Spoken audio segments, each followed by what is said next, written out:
नमस्कार, मी श्वेता. तुम्ही पाहताय न्यूज 18 लोकमत. बुलेटिनमध्ये तुमचं स्वागत. सुरुवातीला मोठी बातमी आहे. राष्ट्रवादीचे अध्यक्ष शरद पवार यांनी ब्राह्मण महासंघाला चर्चेसाठी निमंत्रण दिलेलं आहे. मात्र हे निमंत्रण पुण्यातील ब्राह्मण महासंघानं नाकारलंय. आता ब्राह्मण महासंघापाठोपाठ परशुराम सेवा संघानं सुद्धा आक्रमक पवित्रा घेतलाय. अमोल मिटकरी यांनी माफी मागितली पाहिजे, तसंच केतकी चितळेवरचे गुन्हे मागे घेतले पाहिजेत, अशी मागणी परशुराम सेवा संघानं केली आहे. या मागण्या मान्य न झाल्यास बैठकीवरती बहिष्कार टाकण्याचा इशारा त्यांनी दिलाय.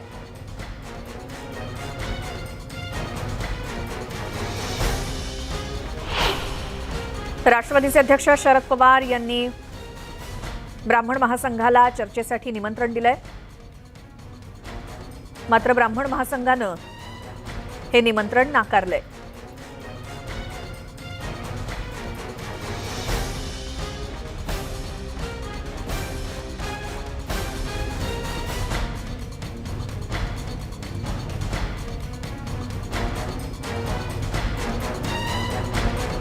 गेल्या काही दिवसांमध्ये राज्यामध्ये जातीपातीचं राजकारण चांगलंच रंगलंय आणि त्यातच शरद पवारांनी आज राज्यातील ब्राह्मण संस्थांना चर्चेसाठीचं निमंत्रण दिलं. मात्र पुण्यातील ब्राह्मण महासंघानं पवारांचं हे निमंत्रण नाकारलेलं आहे. खरं तर गेल्या 40 वर्षात पहिल्यांदाच अशी चर्चा होणार असल्याचं बोललं जातंय.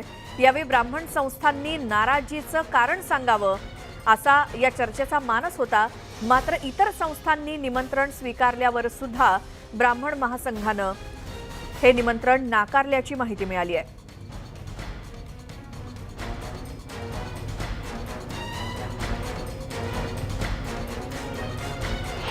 काल परवा अमोल मिटकरी यांनी केलेल्या वक्तव्यानंतर अगदी दुसऱ्याच दिवशी माननीय शरद पवार साहेब जर बोलत असताना शाहू महाराज आणि ज्योतिषी याचं उदाहरण देत असतील, त्याच सभेत शरद पवार साहेबांच्या उपस्थितीमध्ये छगन भुजबळ, ज्योतिषी आणि पुरोहित लोक हे धंदा करतात, व्यवसाय हा शब्द न वापरता ते वापरतात.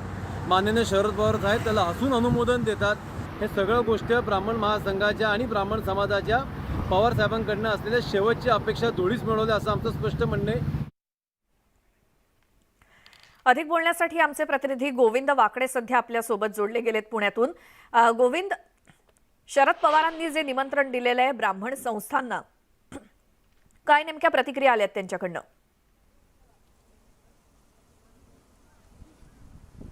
श्वेता, खरं तर हा सगळा वादाचा मुद्दा होताना दिसतो आहे.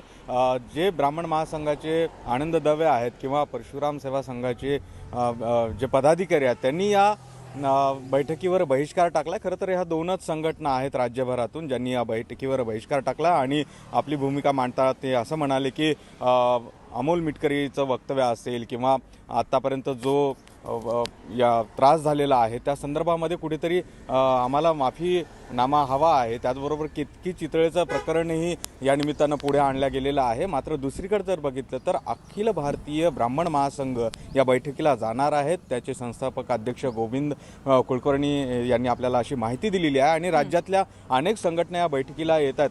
त्यांचं असं म्हणणं आहे की जर काही प्रश्न असतील तर ते समोरासमोर बसूनच सुटू शकतात आणि शरद पवारांनी जो काय पुढाकार घेतलेला आहे तो स्वागतार्ह आहे. त्यामुळे अनेक संघटना ज्या आहेत त्या या बैठकीला जाणार आहेत. संध्याकाळी 5 वाजता बैठक होईल आणि त्यासाठी म्हणून तयारी झालेली आहे. मात्र दुसरीकडे जर बघितलं तर आता ब्राह्मण महासंघ असेल किंवा परशुराम सेवा संघ असेल यांनी अगदी बाबासाहेब पुरंदरेंचा अपमान केला. केतकी चितळेंवर गुन्हे दाखल करण्यात आलेले आहेत. पोलिसांचा गैरवापर केला जातोय किंवा मग अमोल मिटकरी माफी मागत नाहीत.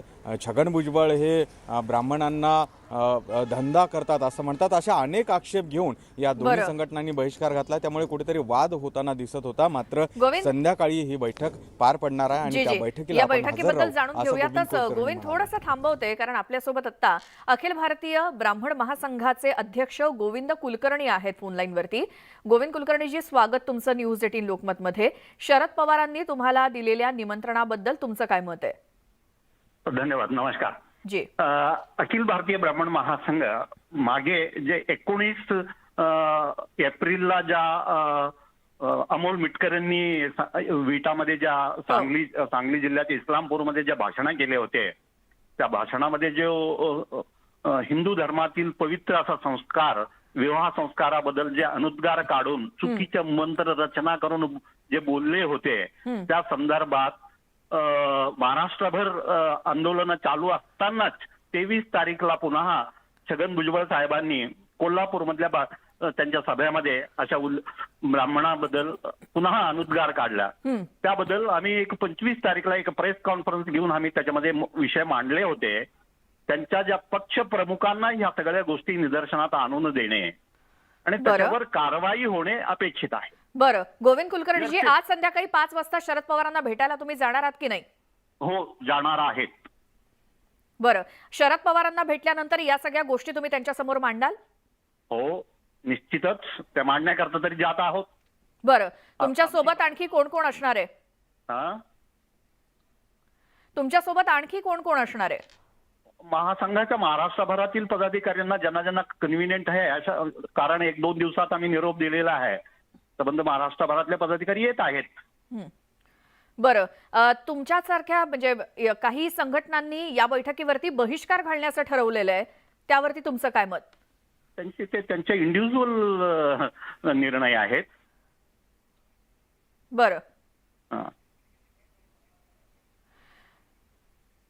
बरं, गोविंद कुलकर्णीजी, आणखी एक महत्वाची गोष्ट ती म्हणजे अमोल मिटकरी आणि केतकी चितळे यांनी आधी माफी मागावी तरच आम्ही बैठकीला येऊ, असं काहींचं म्हणणं आहे.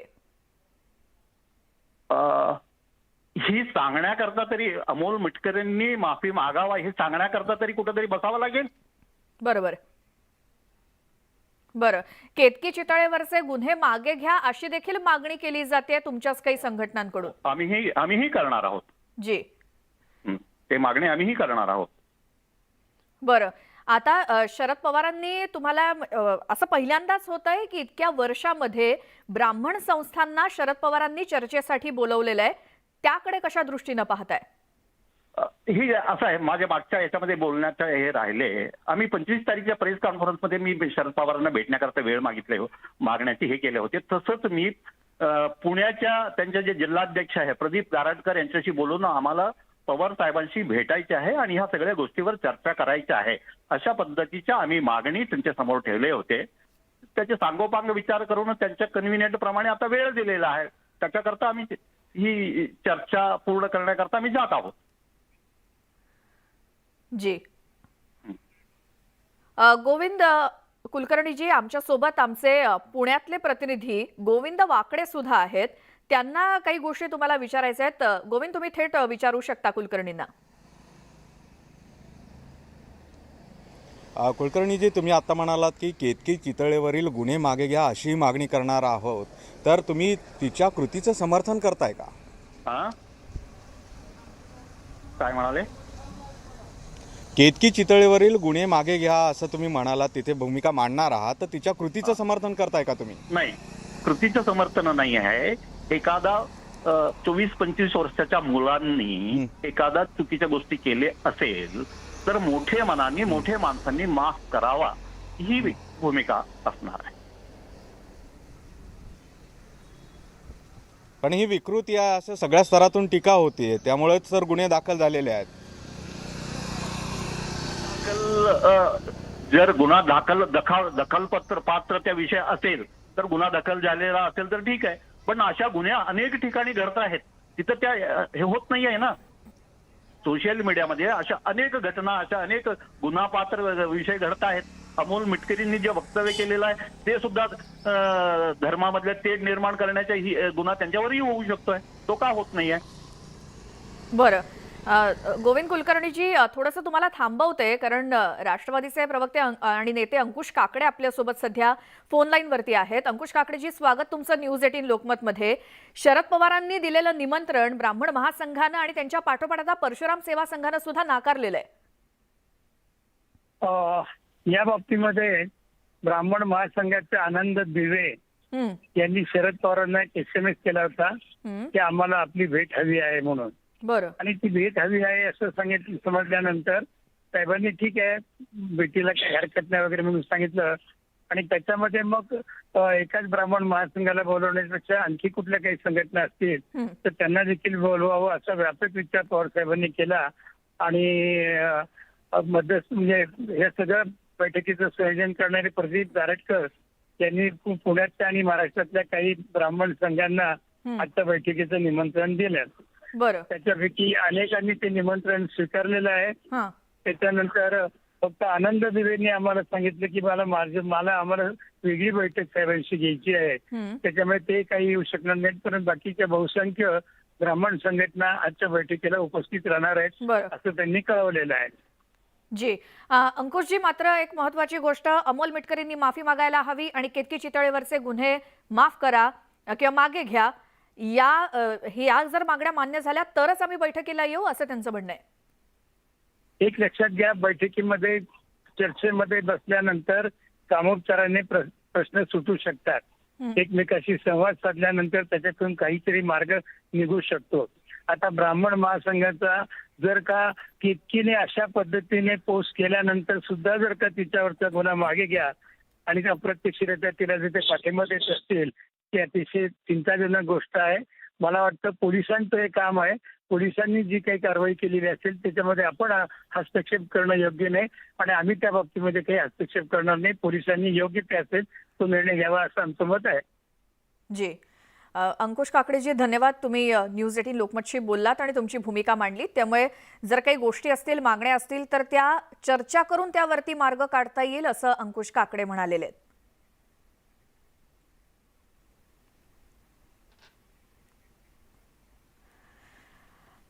या संदर्भात विश्वजित देशपांडे यांनी शरद पवार यांच्या या निमंत्रणासंदर्भात काय प्रतिक्रिया दिली आहे, ऐकूयात. उलट त्याला समर्थनीय भूमिकाच आपल्याकडनं येतात आणि त्या पार्श्वभूमीवर आपण आम्हाला भेटायला बोलवत आहे. त्यामुळे आम्ही या गोष्टीचा निषेध करतोय आणि आम्ही बहिष्कार टाकतोय. तुमच्याकडनं मला एक साधी अपेक्षा आहे, ज्यामध्ये आपल्याकडनं त्या मिटकरीची तर माफी आलीच पाहिजे आणि ती माफी नाही आली तर आम्ही न्यायालयाच्या माध्यमातून लढू. या देशाच्या न्याय व्यवस्थेवर अजून आमचा विश्वास आहे. पोलिसांना तुम्ही तुमच्या ताब्यात घेतलं असलं तरी अजून न्यायालय देशात शिल्लक आहे आणि न्याय व्यवस्थेतनं आम्ही लढूच. पण तुम्हाला जर का असं वाटत असेल की हा विकोपाला गेलेला समाजातला जी दुही आहे, जो वाद आहे, तो सुरू ज्यांनी केलाय त्यांनाच तो संपवणं शक्य असतं. त्यामुळे पवारसाहेब, आपण जर भूमिका घेतली तर हे निश्चित होऊ शकेल. आपण भूमिका घ्या, मिटकरींना माफी मागायला लावा. या संदर्भात राज्याचे विरोधी पक्षनेते देवेंद्र फडणवीसांची देखील प्रतिक्रिया ऐकूयात. आनंद आहे, इतक्या वर्षाने पवार साहेबांना ब्राह्मणांची आठवण आली. कोणी बैठक बोलवली तर सगळ्यांना बैठक बोलवण्याचा अधिकार आहे, कुठल्याही समाजाला बोलवण्याचा अधिकार आहे. त्यामुळे मला असं वाटतं की त्याकडे फार नकारात्मकतेनं पाळण्याची आवश्यकता नाही आहे. आता इतक्या वर्षानंतर त्यांना कधीतरी ब्राह्मणांची आठवण आली आहे, तर मला असं वाटतं की जरूर त्यांनी करावी बैठक. तर आज संध्याकाळी 5 वाजता होणार आहे या बैठकीचे सगळे अपडेट आपण घेत राहू. मात्र तुर्तास पुढची बातमी. पुण्यातील लाल महालामध्ये चंद्रमुखी सिनेमातल्या गाण्यावरती नृत्यांगना वैष्णवी पाटीलनं रीलसाठी व्हिडिओ शूट केल्यानंतर आता नाराजीचा सूर उमटलाय. पुण्यामध्ये अखिल भारतीय मराठी महासंघ आक्रमक झाला असून आज सकाळी 10:30 वाजता लाल महालाचं शुद्धीकरण केलं जाणार आहे.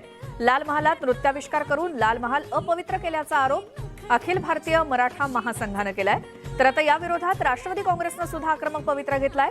लावणी शूट करणाऱ्यांविरोधात गुन्हा दाखल करण्यात यावा अशी मागणी करत राष्ट्रवादी ही आंदोलन करणार आहे. तर संभाजी ब्रिगेडनं सुद्धा या विरोधात नाराजी व्यक्त केली आहे.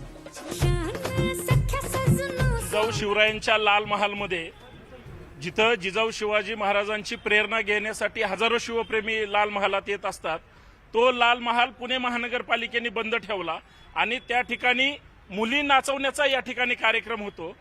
महिना असू द्या, 15 दिवस असू द्या, परंतु पुणे महानगरपालिका नाच गाण्यासाठी लाल महालाचा उपयोग करतं. म्हणजे हा लाल महालाचा अवमान आहे, जिजाऊ शिवरायांचा अवमान आहे.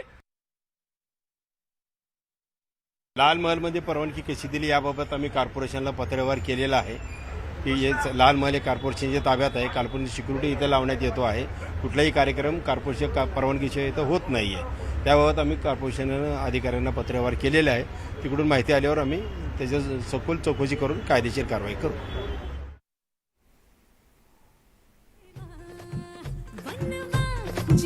हा व्हिडिओ जो आपण पाहतोय तो लाल महालामध्ये शूट केलाय. नृत्यांगना वैष्णवी पाटील हिनं पुण्यामध्ये लाल महालात लावणीचा व्हिडिओ हा शूट केल्यानंतर त्यावरती तीव्र नाराजी व्यक्त केली जाते आणि त्याच्याच काही प्रतिक्रिया आपण ऐकल्या. आमचे प्रतिनिधी गोविंद वाकडे आपल्या सोबत आहेतच. गोविंद, लाल महालामध्ये वैष्णवी पाटीलनं लावणी शूट केल्यानंतरचा हा वाद आता कुठपर्यंत पोहोचलाय?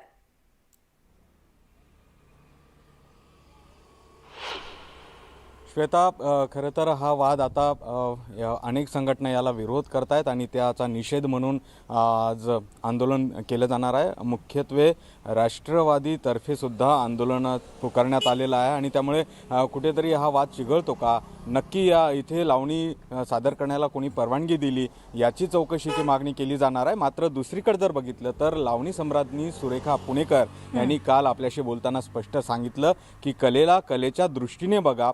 अर्थात लाल महाल जे आहे ते ऐतिहासिक वारसा आहे, मात्र त्याचबरोबर लावणीसुद्धा सांस्कृतिक वारसा आहे. त्यामुळे जपण्याची जबाबदारी आहे. कुठेही अंगविक्षेप या दरम्यान झालं नाही त्या अभिनेत्रीकडनं आणि त्यामुळे आंदोलन करू नका. मात्र संभाजी ब्रिगेड असेल आक्रमक आहेत आणि राष्ट्रवादीकडनंच, म्हणजे आपल्याला माहिती आहे सुरेखा पुणेकर ह्या राष्ट्रवादीमध्ये आहेत आणि दुसरीकडे त्यांची ही जर प्रतिक्रिया असेल तर राष्ट्रवादीच थोड्या वेळात आंदोलनासाठी इथे उतरणार आहे आणि या सगळ्या चा निषेध करणार आहे.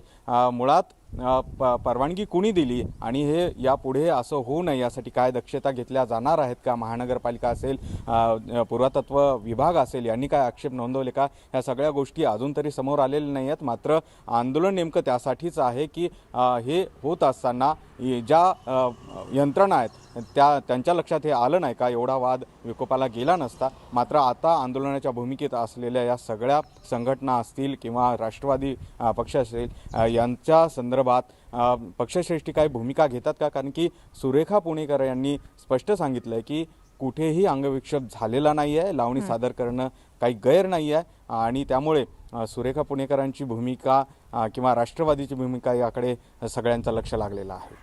गोविंद, धन्यवाद या सगळ्या माहितीसाठी. मात्र याचे पडसाद मात्र उमटतायत. आज सकाळी 10:30 वाजता आंदोलन केलं जाणार आहे आणि अर्थात लाल महालाचं शुद्धीकरण केलं जाणार आहे आणि राष्ट्रवादी सुद्धा या बाबतीत आक्रमक झाली आणि त्यामुळे त्यांच्याकडून देखील आंदोलन होणार आहे.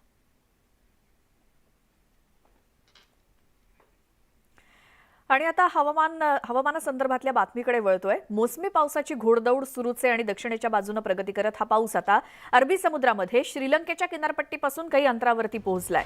बंगालच्या उपसागरातून येणाऱ्या बाष्पयुक्त वाऱ्यांमुळे पूर्वोत्तर राज्यांमध्ये मोठ्या प्रमाणात पाऊस होतोच आहे. महाराष्ट्रात सुद्धा या वाऱ्यांचा प्रभाव जाणवतोय. त्यामुळे गेल्या 2 दिवसांपासून राज्याच्या विविध भागात कमी अधिक प्रमाणात पूर्व मोसमी पावसाची हजेरी आहे.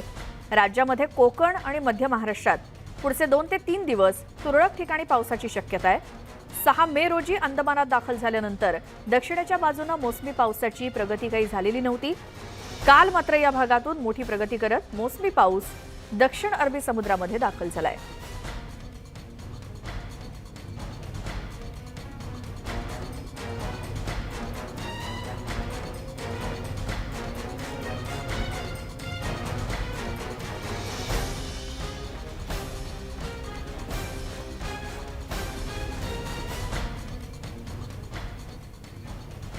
बीड जिल्ह्यामध्ये सुद्धा मान्सूनपूर्व अवकाळी पावसानं हजेरी लावली. त्यामुळे कांदा उत्पादक शेतकऱ्यांचं होत्याचं नव्हतं झालंय, कारण काही ठिकाणी काढणीला आलेला कांदा भिजून गेलाय, काही ठिकाणी काढून ठेवलेला कांदा भिजलाय.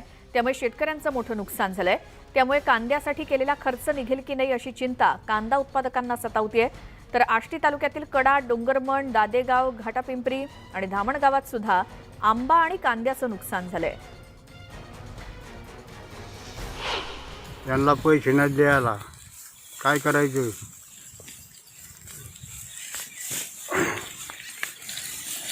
यांना खर्च झाला 1.5 लाख.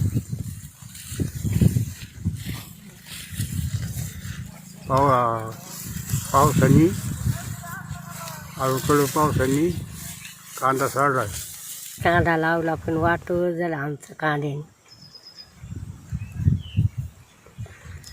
काय त्या कांद्यात होत नाही. बीडमधून आमचे प्रतिनिधी सुरेश जाधव आपल्यासोबत सध्या आहेत. सुरेश, हा पूर्व मोसमी पाऊस बीडमध्ये किती दिवस पडतोय आणि त्याचे परिणाम काय दिसत आहेत आता? गेल्या 2 दिवसापासून श्रोता बीड जिल्ह्यामध्ये पाऊस सुरू आहे. आज देखील ढगाळ वातावरण आहे आणि रात्री देखील पाऊस झालेला आहे. आणि काल झालेल्या पावसामुळे जे आष्टी तालुक्यातील मोठ्या प्रमाणात कांदा लागवड करणारे शेतकरी आहेत त्यांनी उन्हाळी कांद्याची लागवड केली गेली होती आणि काही कांदा हा काढणीला आलेला आहे. जो काढणीला आलेला कांदा आहे त्या ठिकाणी पाऊस झाल्यामुळे अक्षरशः तो कांदा आता नासून चाललाय आणि जो काढून टाकलेला कांदा आहे तो सुद्धा आता भाव येईल आणि भाव आल्यानंतर विकायला घेऊन जायचा आहे. याच कालावधीमध्ये हा पाऊस पडल्या कारणानं जो काढलेले ढीग आहेत कांद्याचे ते देखील भिजले आहेत. विशेष म्हणजे या मोसमी पावसामुळे कांद्याचं तर नुकसान झालेलंच आहे, त्याबरोबर तो इतर भाजीपालावर्गीय पीक आहेत आणि त्यानंतर टरबूज खरबूज आहे, आंबा पीक जे आहे, आंब्याच्या बागावाल्यांना देखील मोठं नुकसान झालं. माझ्यासोबत काही कांदा उत्पादक शेतकरी आहेत, आपण त्यांना विचारणार आहोत नेमकी काय परिस्थिती आहे कांद्याच्या बाबतीमध्ये. आज काय झालंय तुमचं नेमकं पावसामुळे कांदा भिजलेला आहे, भिजून त्याचं नुकसान झालेलं आहे. विकाय नाही होता भाव नाही, सरकारची खरेदी केंद्र इथं उभारले नाहीत, त्याच्यामुळे फार शेतकरी अडचणीत आहेत. नेमकं कालचा जो पाऊस पडला होता तो कालचा पाऊस किती प्रमाणात झाला आणि कांद्याला असा पाऊस पडला तर काय काय नुकसान होतं? पाऊस थोडाच आहे पण कांदा पांढरा पडतो ना, त्याचे डाग पडतात कांद्याला आणि त्यामुळं फार मोठं नुकसान झालेलं आहे शेतकऱ्याचं. अच्छा, याबरोबर आणखी दुसऱ्या कुठल्या पिकाचं नुकसान झालं? टरबूज आहे. टरबूजाला सध्या भाव नाही मार्केटमध्ये, सरकारची खरेदी नाही, त्याच्यामुळे त्याला नांगर फिरवावा लागला शेतकऱ्याला. टरबूज खरबुजाचं देखील नुकसान झालंय. नेमकं तुमच्याकडे जो कांदा उत्पादन काढून ठेवलेला आहे, काढून ठेवलेल्या कांद्याची काय परिस्थिती? काढून ठेवलेला कांदा पूर्ण भिजलेला आहे अवकाळी पावसामुळे आणि डाग पडून त्याचं नुकसान झालेलं आहे. आज त्याला भाव मिळतो का आणि कशा पद्धतीने खरेदी केली जाते नेमकी त्याची? त्याला भाव सध्या तर नाही, पण प्रति किलो 3-4 रुपये किलो दरानं कांदा सध्या चाललेला आहे आणि शेतकऱ्याला खर्चाला परवडत. आता भिजलेला कांदा आहे त्याला मार्केटमध्ये व्यापारी घेतात का नाही घेतला तर तुम्हाला जो खर्च केलेला कांद्यावरचा तो निघणार आहे का? खर्च निघणे शक्यच नाही. 3-4 रुपये किलोनं खर्च निघू शकत नाही. आपण पाहतोय श्वेता, ही बीड जिल्ह्यातल्या शेतकऱ्यांची परिस्थिती आहे. इथल्या शेतकऱ्यांच्या बाबतीमध्ये आपण जर पाहिलं तर अगोदरच कधी आसमानी कधी सुलतानी हे संकट असतात आणि यावर्षी आलेला आता हातातोंडाशी आलेला घास आहे. हा नेमका कांदा काढून मार्केटला पाठवायचा होता, मात्र कांद्याचा भाव कमी जास्त होत होता, त्यामुळे शेतकऱ्यांनी हा कांदा शेतातच काढून ठेवलेला होता. आता कांद्याला उष्णताही जास्त जमत नाही आणि पाण्याचा पावसाचाही जमत नाही, त्यामुळं अक्षरशः काढून ठेवलेला कांद्याचं होत्याचं नव्हतं झालंय. कांदा भिजल्यामुळं इथला जो काही हजारो टन कांदा आहे तो आता अक्षरशः खराब होणार आहे आणि शेतकऱ्याच्या स्वप्नावर होणार आहे. सुरेश, धन्यवाद या सगळ्या माहितीसाठी आणि शेतकऱ्यांशी साधलेल्या संवादासाठी. बीड नंतर आता उस्मानाबाद जिल्ह्याला सुद्धा काल मान्सूनपूर्व पावसानं अक्षरशः झोडपून काढलं. उमरगा शहरामध्ये संध्याकाळी पडलेल्या मुसळधार पावसामुळे बाजारपेठेमध्ये पाणी शिरलं. तुळजापूर लोहारा परिसरात सुद्धा तुफान पाऊस झाला. या पावसामुळे तुळजापूर तालुक्यातील रस्त्यावरती अक्षरशः चिखल साचला होता. कळंब तालुक्यात देखील रात्री जोरदार पाऊस झाला आणि जिल्ह्यातील इतर तालुक्यांमध्ये सुद्धा रिमझिम पाऊस झालाय.